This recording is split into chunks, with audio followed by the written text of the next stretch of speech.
The demons in Davos were certainly not very happy last week. They watched their entire globalist world order that they've been building for the last 4 decades implode in real time. But to add insult to injury, one world leader got up and did the unthinkable. He openly defended Donald Trump. He actually called out Europe for freeloading off of American power, and he sided with America first right to their faces. As the champagne socialists and corporate oligarchs shifted uncomfortably in their seats, this former street-fighting hooligan turned Polish president calmly reminded them that the United States is the undisputed champion of the West, and the rising nationalist populist Europe is done pretending weakness is a strategy. What you're about to see is the moment the Davos elite realize their grip on Europe is slipping, and that a new nationalist alliance led by Trump and his fiercest allies is rising. Hey gang, it's me, Dr. Steve, your Patriot Professor, celebrating yet another day in Trump's golden age that you made possible back in November of 2024. So if you want a front row seat on how you continue to change the world in ways you never even imagined, make sure to smack that bell and subscribe button. One quick programming note here. Because of all the snow we got on the East Coast, we've moved our Lancaster Academy of the Performing Arts event to next Monday night, February 2nd, 7 p.m. This conversation on the revitalization of Christian art and civilization is worth doing right, and it's worth the wait. I know we already have a packed house. It was supposed to be for tonight, but we'll just postpone it for 1 week, so make sure to join us for an evening that truly matters. Click the link in the description for more details. Meet Karol Nawrocki, the president of Poland. This guy's story reads like a movie script. He wasn't born into wealth. He wasn't part of the European bureaucratic elite. He was born to a poor family in Gdańsk, the same city where the Solidarity movement brought down Soviet communism. He grew up in communist-era concrete apartment blocks. He was an amateur boxing champion who worked hotel security.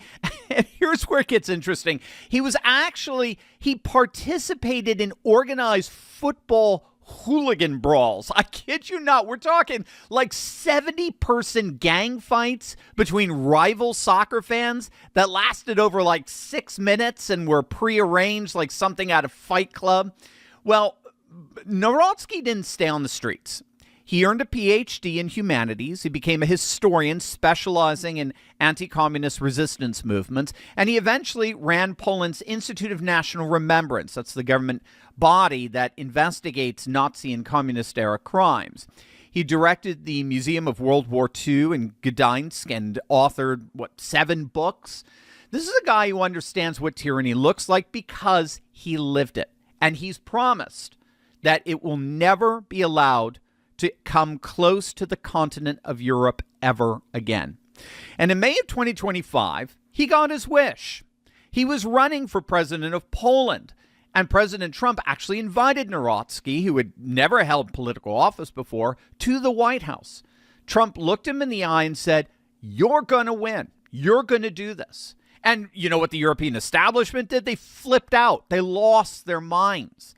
The media they literally called it election interference. They said it was unprecedented. They said Trump was undermining European democracy. I kid you not. But 1 month later, on June 1st, Karol Nawrocki won Poland's presidency. American flags were waving at his victory rallies. His supporters chanted that he would restore greatness to Poland the same way Trump restored it to America. And then came September 3rd of last year. Nawrocki returned triumphant to the White House, this time as the elected president of Poland, and Trump rolled out the red carpet like you've never seen. 8 fighter jets, 4 F-16s in a missing man formation honoring a fallen Polish pilot, and 4 F-35s representing the unbreakable bond between our nations. The jets screamed over the White House while Trump gave Nawrocki a hearty slap on the shoulder and said, "We're with Poland all the way." Now, fast forward to last week, the World Economic Forum in Davos, the annual gathering of globalist elites who once thought they ran the world. But the major shadow that was cast over that meeting came from European leaders absolutely furious at Trump over Greenland. Macron, Merz. In fact, Denmark actually boycotted Davos. They refused to come after Davos sent out an invitation to a Greenland delegation, treating them as if they were already independent. Denmark was furious. The European Parliament threatened to halt all trade deals with America. I mean, it was pretty intense. And then Karol Nawrocki, the president of Poland, stepped up to the microphone. And instead of joining the chorus against Trump, he did something that shocked the entire room.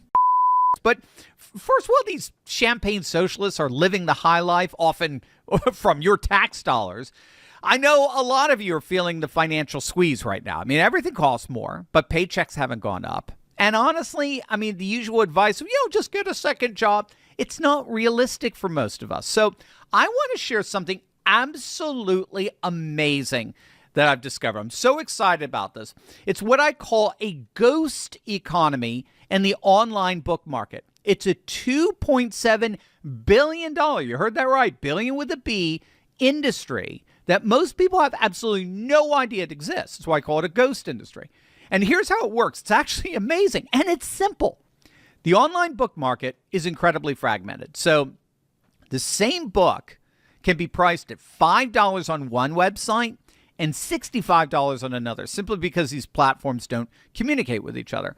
People who understand this are quietly supplementing their income by identifying these price differences. Now, I'm not saying you're going to get rich overnight. That's not what this is about. But what if you could bring in some pretty significant extra money each month, working straight from your laptop in your spare time? I'm talking, real money that could help with bills, pay down debt, or just give you some financial breathing room. And the amazing part here is that you never actually handle any physical books. Everything happens completely online, digitally, through existing platforms. You just need to know where to look and how the system works. That's it. That's why I'm hosting a free training where you can see exactly how this works. You'll see the specific websites, the process for finding these price gaps, and how to get started immediately. Look, I know there are a lot of, empty promises out there, to say the least. Gang, trust me, this isn't that. It's a real market inefficiency that exists right now, and I want you to learn how it works so we can all financially flourish. If you're tired of financial stress and want to explore a practical way to earn extra income, just click on that link below to register for the training, or go to bkprofit.com/Turley. That's bkprofit.com/Turley. Security in Europe.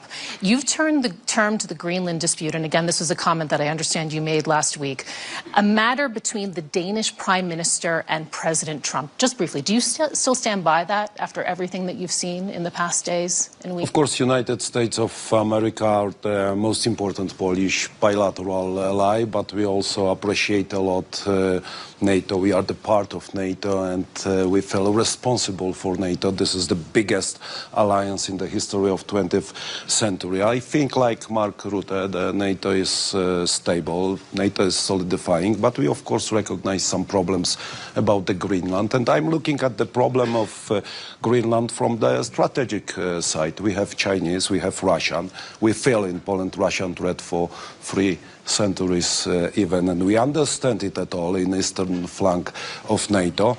And if we consider, ladies and gentlemen, that global GDP is consisted of 15% of European Union involvement and 15% of United States of America involvement, but according in terms of security, United States of America paying 65% for NATO and Europeans 35%, we have to consider what Donald Trump would like to say about the security, because he's responsible for security of the world as the leader, and we would like to support. Do you really think you can stay out of this? Do you really think you can stay out of this row? Do you really think that, isn't this the moment right now for solidarity in Europe? Isn't this key to a united and a strong response? There is the necessity of solidarity in Europe, but there is also the necessity of building the good transatlantic relations. And I think that transatlantic relations are very important. We know in Europe, Alex, all my European friends knows how many mistakes had Europe done after and before 2022, and Donald Trump tried to convince our European partners that we have to solidify, and his voice is very important because of the financial, because of the strategic, geopolitical point of view. I, of course, hope that it will be solved thanks to all partners on the diplomatic way, and How far are you willing to go? So he defended him. In the midst of all the anger from all those European leaders at Trump, Nawrocki defended him, even on Greenland. And despite the best efforts of that annoying liberal activist disguised as a journalist, Nawrocki made it clear that if the United States pays 65% for NATO, while Europe only pays 35%, then we, at the European leaders, at the very least, have to take Trump seriously when he's talking about security. He is, after all, the leader of the free world. And you do not, when he is paying 65% of NATO's bills, you do not dismiss this man when he opens his mouth. Europeans have a responsibility to listen with great care and consideration to what Trump wants to do with the very security that America provides and that Europe takes advantage of. And so, as you just heard on Greenland, the issue that had every European leader clutching their pearls, Nawrocki refused to virtue signal. He said, look, I'm looking at the problem of Greenland from the vantage point of from the strategic side. We've got the Chinese, we've got Russian, we've got two major world powers in the Arctic region. And while Western Europe obsesses over Trump's tone, Poland understands the very real threats that a Russia-China-dominated Arctic means for the transatlantic as a whole, and that the ultimate threat to Europe is its own weakness, its own bureaucratic, procedural, administrative-induced weakness. Now, here's where the woke leftists in the legacy media, this is what they will not tell you. Poland isn't defending Trump because Nawrocki is some MAGA fanboy. Poland is defending Trump because Poland gets it. They spend 5% of their GDP on defense. That's the highest in NATO. They host 10,000 American troops. They've bought $4 billion worth of American weapons, F-35s, Abrams tanks, Javelins, HIMARS. And here's the kicker. Poland is building the military infrastructure to host our troops at zero cost to the United States. When's the last time Germany did that? Or France for that? When's the last time France offered to pay for American military presence? Poland fortified their border with Belarus using sensors and electronic surveillance, while Western European countries let millions of illegal migrants flood across their borders.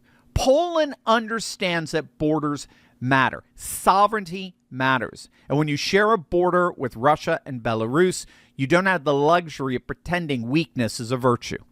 And this is what's driving the European establishment absolutely insane. There's a fault line forming in Europe between the East and the West. Western European leaders, Germany, France, Denmark, they're criticizing Trump over Greenland. But Eastern Europe, Poland, Hungary, Czech Republic, Slovakia, they're either defending Trump or they're staying out of it entirely. Why? Because they've lived under tyranny.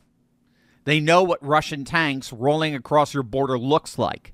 They're not interested in virtue signaling about sovereignty when their own sovereignty depends on American military power. Hungary's Viktor Orban calls Greenland an in-house NATO issue. Nawrocki said it should be solved diplomatically and urged Western Europeans to tone down their objections. The message is clear. Stop lecturing America about how to defend the West when you won't even defend yourselves. So here's the bottom line.